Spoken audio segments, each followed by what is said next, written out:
Here's how digital rules are installed on a rotary die with precision. The process starts with our Rotary Die auto rule bender machine, where the steel rules are automatically cut and bent according to the digital design. With advanced technology and precise measurements, every rule is prepared according to the required shape, size, and specifications.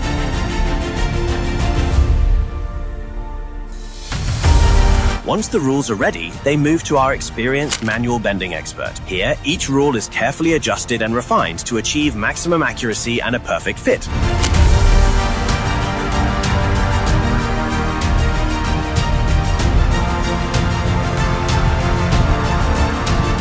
Next comes the rule fixing process. Our skilled expert carefully positions and fixes every rule according to the digital design, repeating this step until the rotary die is completely ready.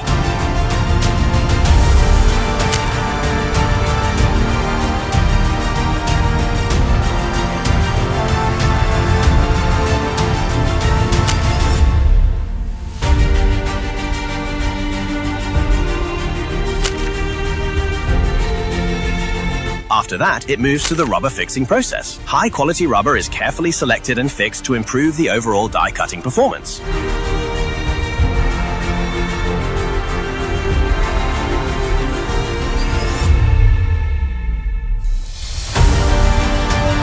At Die Art, we combine modern machinery, digital technology, and expert craftsmanship to manufacture precision-engineered steel rule dies. From digital rule bending to final rubber fixing, every detail is handled with precision. Die Art, precision, quality, experience.